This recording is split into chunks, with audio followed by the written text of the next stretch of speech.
so I think what they're doing is they're looking for some sort of positive result. This is how we can do it without intelligent design, without intelligence. And what I would say is, no, you can't do it that way.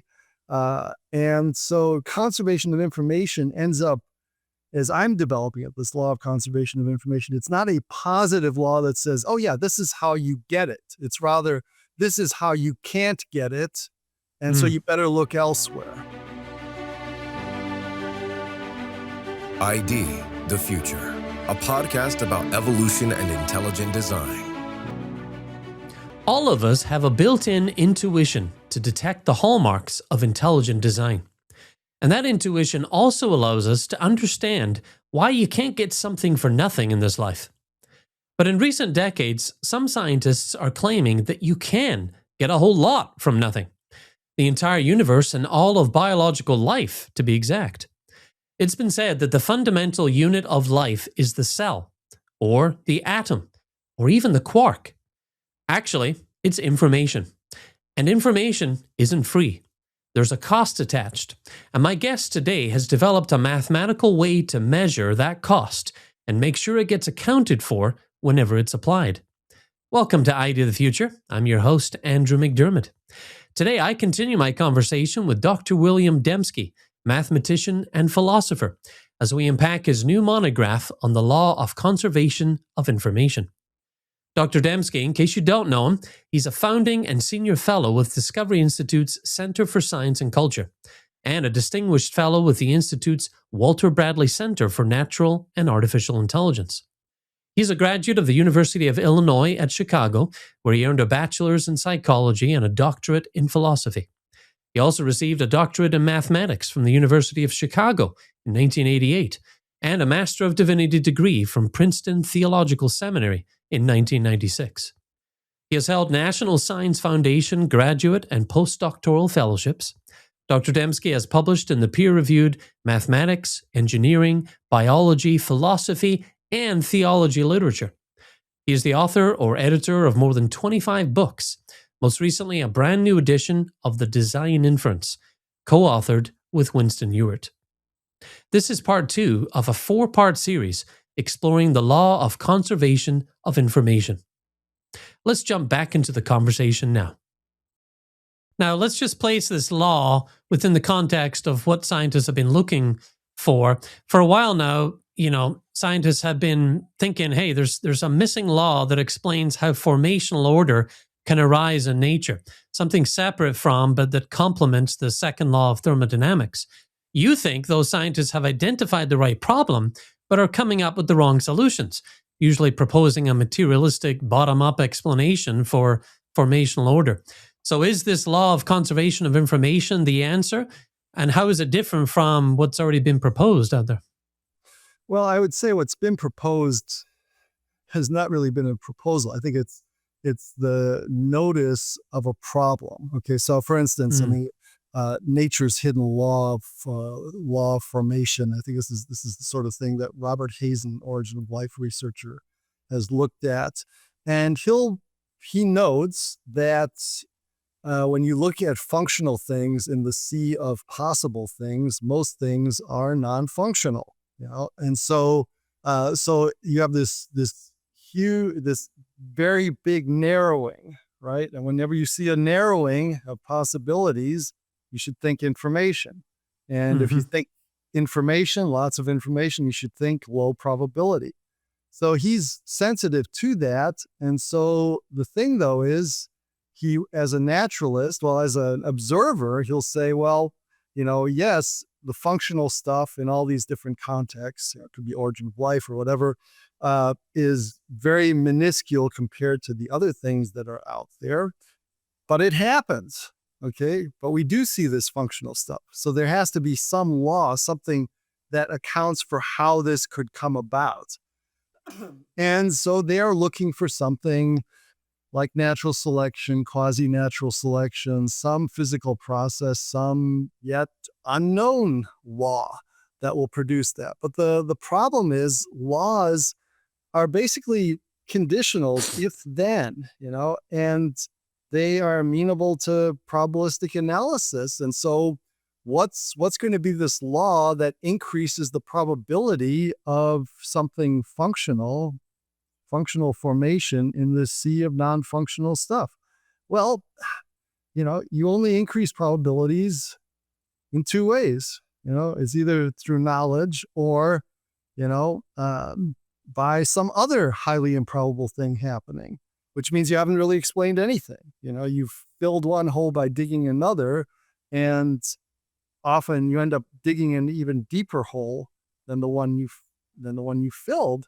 So, so I think what they're doing is they're looking for some sort of positive result. This is how we can do it without intelligent design, without intelligence.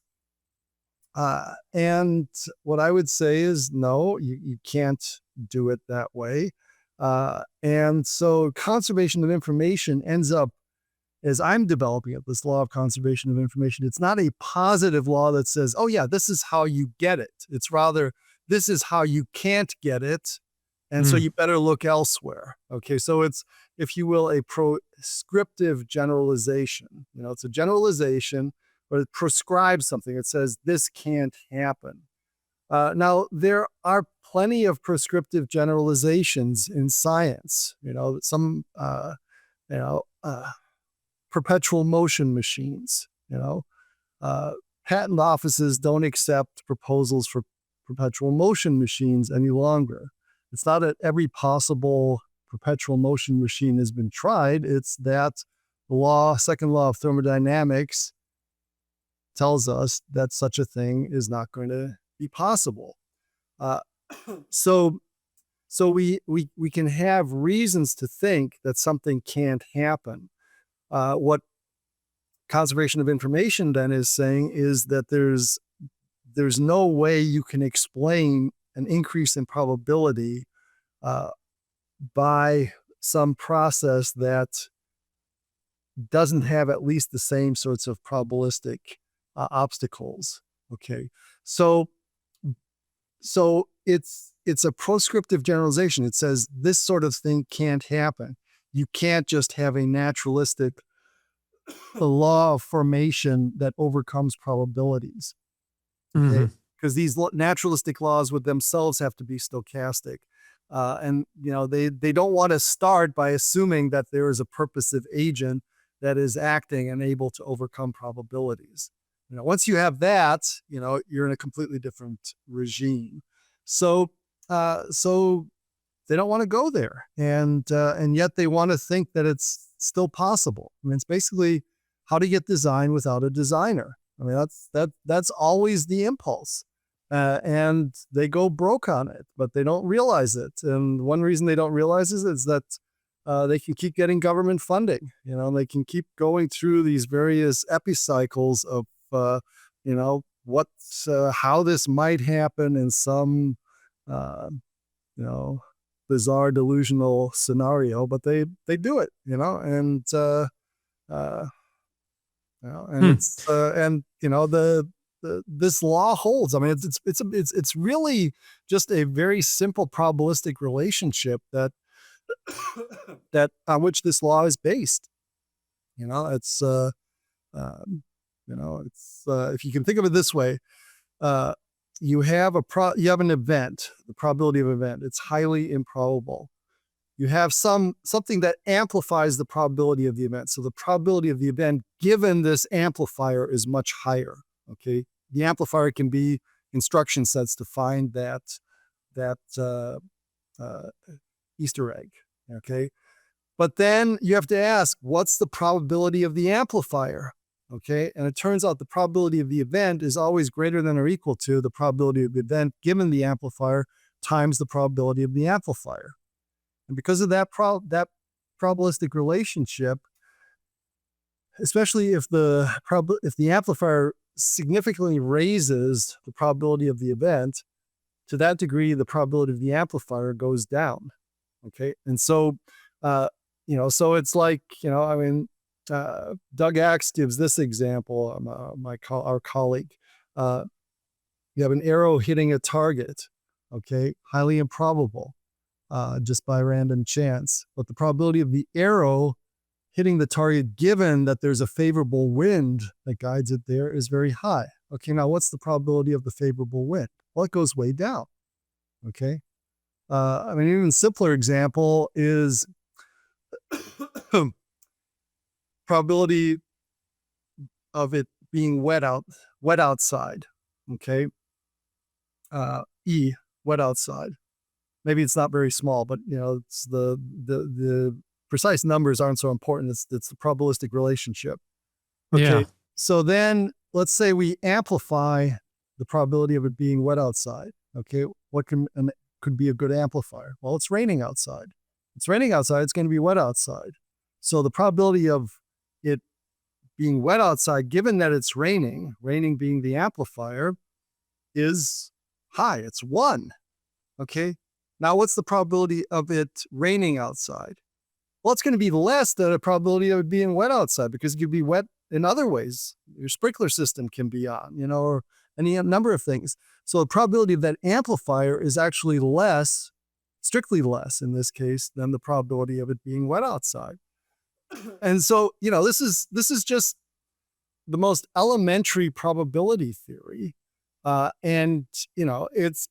it does is, when you follow the logic through of what's involved in raising probabilities, you go broke if you think you can just magically raise these probabilities by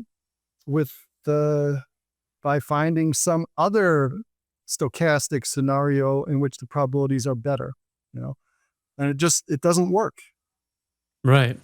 And yet they continue to look for a bottom-up explanation because, frankly, there's nothing else when you're in a materialistic framework. And I liked your point about, materialism keeps getting rewarded with grant money and, promotions and awards of other kinds. That's why they're not turning from it, because they can be in this materialistic framework quite safely and not have to risk, a different view. Well, it's and safe, I you guess. can expend. Yeah, I think you're right, and I think you can just also expend a lot of effort, which gets rewarded, and you can expend a lot of effort, which gets rewarded, and also seems like you're doing something productive. So you've got a hole to fill, so you dig another hole and you fill that hole. Now you filled a hole. You've got another hole. It's like, well, okay, now I've got this hole. Let me fill that by digging another hole. And now let me dig another. And so you're doing work. I mean, and if you can get people to admire your work and think that you're doing something productive, I guess it's one way of whiling away your life in meaningless pursuits. People do other things in meaningless ways. But this has the full imprimatur of the naturalistic scientific community. And it's just nonsense, and I'm going to keep calling it that, but these people still take themselves seriously, and so, and our large language models are filled with the text that they've been trained on, which takes these people seriously, and they shouldn't be. And the math is against them. But the thing is, these ideas, I've been mooting them for 25 years. I mean, the basic intuitions have been there. A number of theorems have been proved in special cases, but the general formulation of this, finally nailed it down. It's a steel trap. It's rock solid. I mean, prove me wrong, please. Naturalism is true, materialism, then, here we are. So either we're here as an entirely random fluke, and just, getting super lucky just isn't that great a scientific explanation, but you do hear it, in terms of multi-universes, okay, it's just, things happen. But when it comes to biology, origin of life, subsequent history of life, just getting lucky doesn't cut it. So you've got to do something else. And so you have to play act that, and then it's this filling one hole by doing another. And I'm not just making this up. I mean, the Eugenie Scott example, that was, particularly clear and intuitive. But you find this in the whole evolutionary computing literature, where biologists try to use evolutionary computing to justify that complexity can emerge from simplicity through some sort of evolutionary computing algorithm. And it can't. I mean, they're always smuggling in information. They're always doing something surreptitious. And we've done this, shown this at the Evolutionary Informatics Lab, Bob Marks, George Montañez, Winston Ewart, and I. It's if you're a timid materialist or naturalist, you're going to think, well, Dembski and his comrades, they must have missed something, but we know that they're not even worth listening to, so we're not going to read their stuff, and, we're going to let the, last I looked, the article at Wikipedia was 20 years out of date on conservation of information. It's just very hard to get even updated. It's yeah. So we press ahead. The ideas are good, and good luck in with your missing law of formation, showing how these things actually came together. And Yeah. We've got good reason to think that there is a prescriptive generalization called the law of conservation of information, which shows that this can't happen. Right. Well, and it's been said that science advances one funeral at a time. So these indeed just these things take a while, and for some may never get through.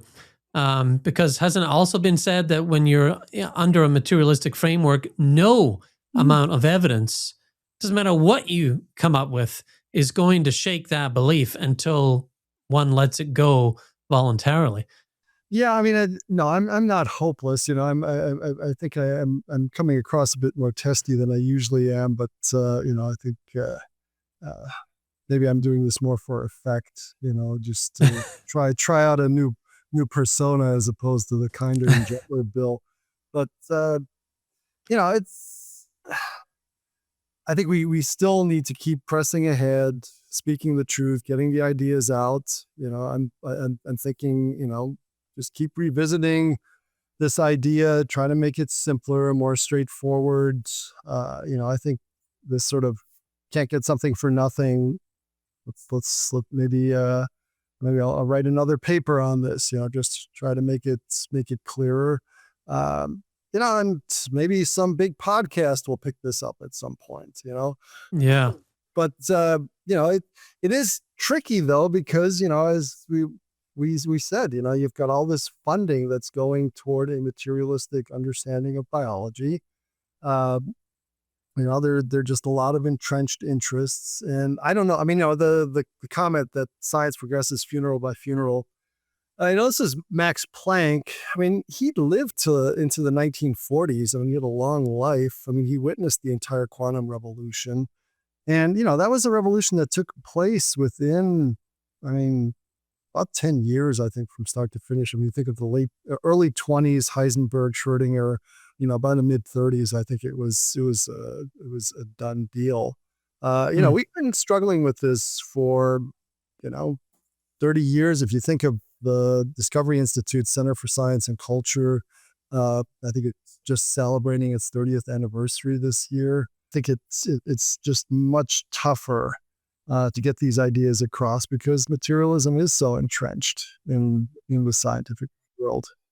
You mentioned history. You actually review the history of the law of conservation of information in your monograph by bringing up several thinkers of the 19th and 20th centuries who made this point in their work. So This is not a new idea. You're just kind of combining things and adding mathematical rigor to it. Let's just zoom into a few of the thinkers who have thought these ideas before you. One of the earliest references to the law that you found in the literature was from a French physicist, Leon Brillouin, who stated in a 1962 book that the computing machine does not create any new information, but it performs a very valuable transformation of known information. Right. I like that quote. This Yep. highlights something called data processing inequality. So Yeah. how does that relate to the law? Well, I think it's an earlier, perhaps pre-theoretic version of it. I mean, pre-theoretic in the sense that it doesn't try to formulate it as a mathematical theorem, although he clearly had uh, uh, theoretical chops, and was watching. I mean, knew what was going on with computing machines and how output always was subservient to input, and the output couldn't, in some sense, exceed the input. And in fact, the very term conservation of information, I think it's with, in this sort of context, I think it was his was the first that I found with that. And then the law of conservation of information, I think there was Peter Medawar, a biologist in the uh, 80s, wrote about that. And I think he was thinking also in a computational context. But, in a Yeah. computational context, you're looking also, those machines were deterministic. So uh, conservation of information, as I've developed it, also is applies stochastically. So it's, where you've got chance processes. In a sense, when you've got determinism, probabilities are always 0 and 1. So this inequality that I described, like the probability of E is greater than or equal to the probability of E given the amplifier times the probability of the amplifier. Well, all those probabilities will be 1 or 0 in a deterministic context. And so it's there it makes, actually, it's much easier to see. It's when the probabilities are small, and when you do really have contingency and not just things operating by necessity as they do in a deterministic computational context, that things become more Yeah. complicated. And it goes further back too. I mean, in 1843, Ada Lovelace, commenting on Charles Babbage's analytical machine, made the famous observation that machines don't have any pretensions whatever to originate anything. So does that further lay the groundwork for what you're putting together here? Yeah, I mean, it's all in the same vein. I mean, it's this idea that it's input output. It's like you're getting this output. Is that output doing something fundamentally different than compared to the input?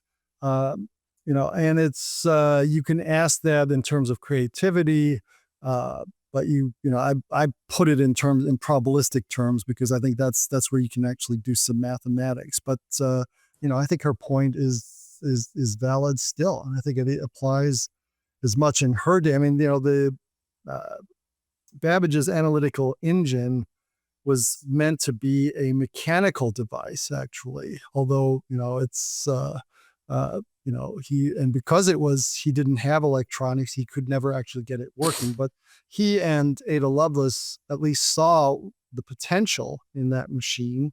But they saw that there was nothing fundamentally new that you could get out of that machine that had not been inputted. Now you can mine it, right? I mean, and I think Mhm. there's, I'm very much, I think that large language models do interesting stuff. They can draw connections. They can show you things that you may not have suspected. And yet, at the end of the day, I would say they're not fundamentally creative. And if you doubt that, ask it to prove a new theorem that will get you tenure someplace. It's never answered that question for me. I'm being a bit facetious here, but Yeah, yeah. it's I think all these systems have limitations. But this is another thing we're facing now. This sense that AGI, artificial general intelligence, and ASI, artificial superintelligence, is right around the corner. That somehow these systems will turn in on themselves, learn so much from themselves, and just become these super intelligences. And I would say Ada Lovelace's insight applies, and would argue that that will not happen. I would say uh, uh, that conservation of information actually shows that can't happen. That you're not going to get those sorts of new spikes in creativity, those new highly improbable, surprisal things that that you would not expect, and that these systems can put them out. And there's I think a growing literature also on data that just these systems collapsing on themselves when they're trained on themselves. Because Mm. the idea with these systems is that they're going to get so good that they can basically just learn from themselves and then just find things outside, but that they can basically become these self-contained systems that will just get better and better. And in fact, it seems that they still need to be trained on what humans actually produce. So I think the preliminary indications are that these systems, that whatever your aspirations are for AGI and ASI, LLMs are not going to be the way to do it. Mm. Yeah, definite limitations there. And over time, the information contained therein can degrade, especially if you're just taking the data and training the next one on the same data. The same things will apply in the end. Now, you've described the law of conservation of information as an accounting tool that can be used to track the cost of success in any search, kind of like a balance sheet, if you will, a balance sheet for information. So, in plain English, can you explain just the workings of that just before we end this first episode? The Yeah. difference between the uncertainty we start with, which is called endogenous information, and then the informational cost of finding a shortcut to solve a problem. How do these measures prove that if a search seems to be beating the odds, someone had to make a prior deposit of information to make that possible? Yeah, I mean, I think what you're describing, I mean, it's just another way of putting what I put in terms of the probability of an event and then the probability of an event given an amplifier. We Right. call endogenous, active, and exogenous information. That was some articles that I was writing with Bob Marks and others in the late 2000s, early 2010s. That's language we use because we were also looking at a strictly information theoretic context. I'm putting it much more just in terms of probabilities stuff because, transforming things into information measures, I don't think is as clear, especially if I'm trying to reach a general audience as I am here through this podcast. Yeah. But that's the base, that example captures it, which is that you've got a low probability event that you have to account for. I Hmm. mean, if you don't think you have to account for it, if you don't have to explain how you found that Easter egg, how you got that needle in the haystack, well, okay, but usually people want to know, what's going on. Did you have a glove, a magnetic glove that pulled that needle out of the haystack, or were you just searching for it? Because if you just were searching for it, basically straw by straw, you probably never find that needle. Yeah. So you've got that improbable event, and then it's, there's, so something, because the event happened, something amplified the probability of that event. And then what's the probability of that amplifier? And that probability of that amplifier combined with the probability of the event being amplified, those two probabilities together will never exceed, the probability of the event by itself. And so there's this diminution, is basically you're either strict conservation of information. The reason we use it is that the best you can do is for that equality, the probability of the event to equal the probability of the event given the amplifier times the probability of the event amplifier. It can actually be less than that. And it becomes less than that when the probability of a non-amplifier, of something that didn't amplify it, has positive probability, and the probability of the event given a non-amplifier has positive probability. So it's like you could this inequality can be a strict inequality, so it's actually strictly less, or it can be equal. If it's equal, then you have conservation of information is preserved. I mean, basically the probability of the amplifier, to simplify a little bit, is the same as the probability of the event in question, but it can be Yeah. strictly less. And so, and there are often frictional costs in bringing about the event through an amplifier, and those frictional costs, that also needs to be in the balance sheet, and that's part of that this conservation of information inequality. That's the basis of this idea. And to be honest, I think everyday folks can grasp this. We can smell a rat. We can use our common sense and apply it to what Doug Axe has called our design intuition.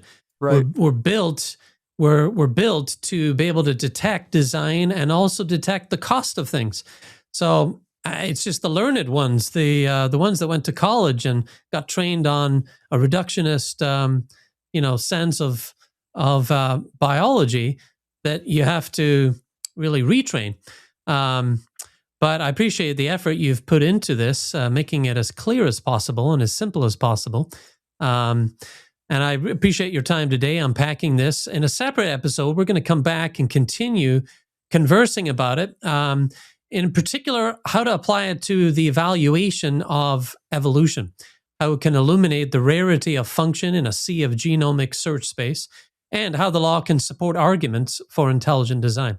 So I hope you'll come back and join us for that.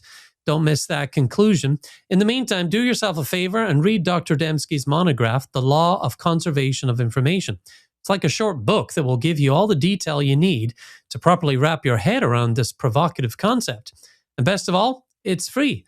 There's a free download at the website of the journal Biocomplexity. We'll include a link to it in the show notes for this episode. Until next time, I'm Andrew McDermott for ID the Future. Thanks for joining us.